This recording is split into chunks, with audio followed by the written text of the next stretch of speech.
Di antara bentuk kesalahan di dalam ibadah sholat itu adalah tidak ada pembatas atau sutroh.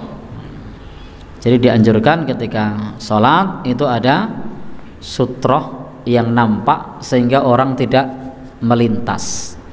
Nah, dalam sholat jamaah sutroh hanya ada pada imam. Jadi dalam sholat jamaah sutroh hanya pada imam. Alhamdulillah kalau ini ada sutrohnya, ada dindingnya nih. Ya. Beripun? Kan sudah berjamaah. Jamaah itu tidak ada sutroh bagi makmum. Ya, sutrohnya ada di imam. Boleh melintas di depan makmum. Yang dilarang itu melintas di depan imam. Jadi mangka nalahu imam, barang siapa yang dia punya imam, sutrotul imam, maka sutrohnya imam adalah sutroh makmum. Jadi sutrohnya imam adalah sutroh makmum, kecuali kalau sholat sendiri, maka sutrohnya sendiri. Seperti sholat sunnah, itu sutrohnya sendiri. Bisa cari tiang masjid, bisa cari orang yang sedang sholat, bisa meletakkan tas, bisa merapat ke tembok. Nah, itu bagian sutroh. Maka kadang banyak orang bertanya, kenapa toh kok orang sholat kok ngadep masjid, nyembah masjid apa? Nyembah cagak masjid apa? Bukan, itu bukan nyembah cagak masjid, tapi sedang menjadikan tiang masjid untuk sutroh. Nah, untuk pembatas. Sutroh itu pembatas supaya orang tidak melintas. Maka kalau kita amati yang masjid banyak tiangnya itu, biasanya orang sholat menghadap ke tiang-tiang. Pertanyaan orang awam kadang aneh-aneh, wong sholat ini nyembah cagak masjid po? Kok do mepet cagak? Itu tujuannya sebagai pembatas. Bisa pula pakai tas misalnya sebagai pembatas supaya orang tidak melintas di depannya.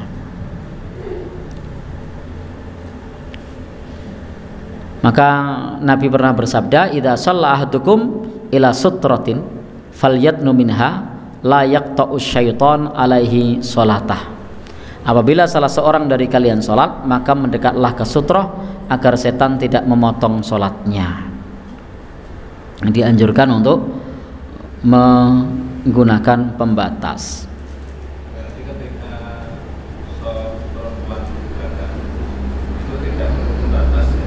Ya, tidak perlu.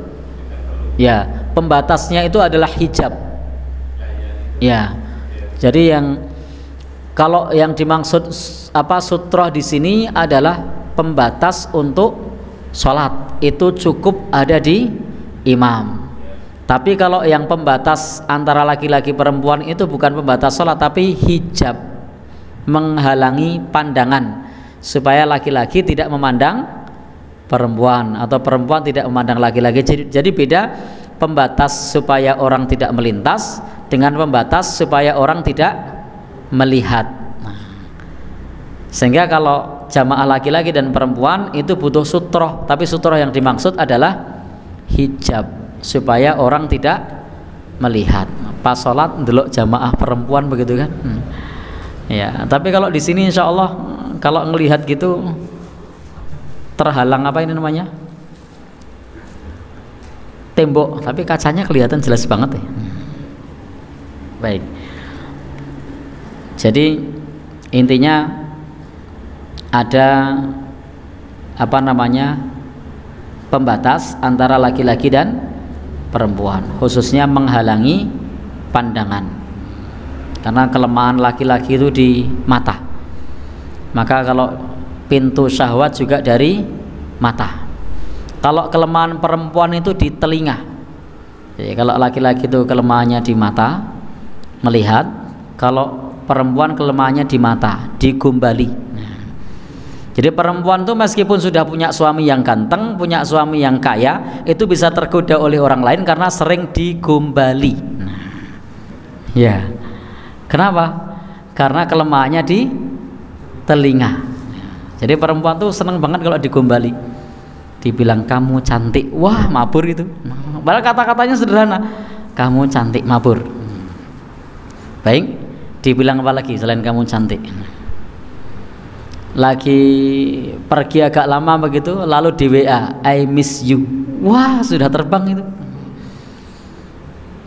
Baik, karena kelemahannya di telinga.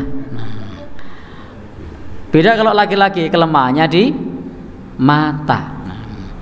Jadi walaupun perempuan tuh ngomongnya banyak macam-macam itu, ya tidak begitu pengaruh bagi laki-laki. Yang penting pandangannya ini enak enggak dilihat. Oh, enak dilihat. Nah, baru tertarik. Karena kelemahan laki-laki itu di mata. Maka laki-laki itu diminta untuk ghaddul basar, untuk menundukkan pandangan. Baik, Bapak Ibu yang berbahagia, yang dirahmati oleh Allah Subhanahu wa taala, sehingga secara tersirat kalau laki-laki harus menundukkan pandangan. Kalau perempuan harus apa, Pak? Ya? Ya. Kalau perempuan ya harus jaga interaksi dengan orang lain agar tidak mendengarkan kata-kata yang nyun sewu dapat menggodanya. Baik, kita lanjutkan.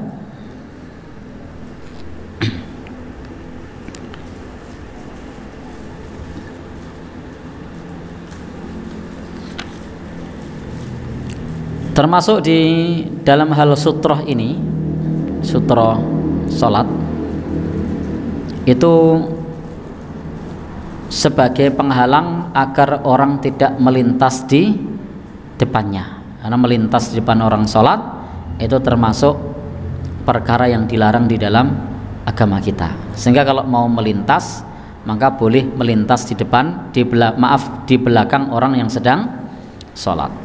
Ini ada satu kasus. Idza wada'a ahadukum baina yadayhi misla mu'khiratir rahli. Apabila salah seorang dari kalian sudah meletakkan seperti kayu pelana unta di hadapannya, fal yusolli, maka salatlah, wala yubali, dan jangan dipedulikan lagi, man marra wara'a dzalika, siapa yang lewat di belakang dirinya. Jadi kalau orang lewat dari belakang kita ya ndak usah dihiraukan, atau sholat di belakang sutroh tidak usah dihiraukan. Tripod ini jadi sutroh. Lalu orang lewat di depan sutroh, berarti tidak melintas di depan kita. Itu tidak perlu dihiraukan. Tapi kalau melintas di depan kita, maka falyadfa'hu, tahan. Jadi hendaknya tahan dengan tangannya, tahan. Baik Bapak dan Saudara, monggo kalau ada orang yang melintas silahkan ditahan dengan tangannya. Pernah enggak nahan orang yang lewat? Belum pernah? Iya, kalau anak-anak dimaklumi. Saya pernah itu di tempat wisata itu, pas masbuk gue liwat, saya stop gitu kan. Ternyata semua orang pandangannya tertuju ke saya yang sedang nyetop itu. Ya, karena malah engkel-engkelan sama masnya tuh, stop terus. Ada yang ngasih tahu sedang sholat itu mas, oh lagi minggir. Ternyata ndak paham kalau diginikan karena kita sedang sholat. Baik, mungkin dikira ngejak gelut Pak ya.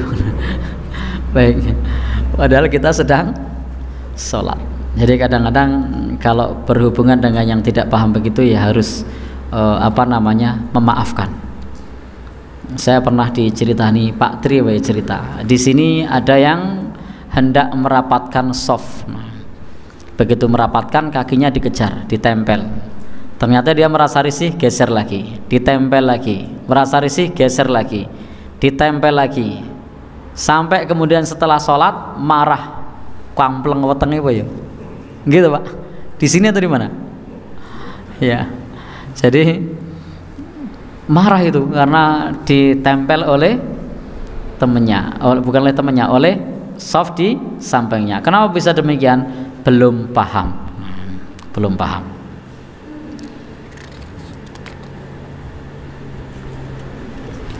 Baik, Bapak dan Ibu, termasuk kesalahan dalam sholat berjamaah adalah lewat di depan orang yang sholat, maksudnya di depan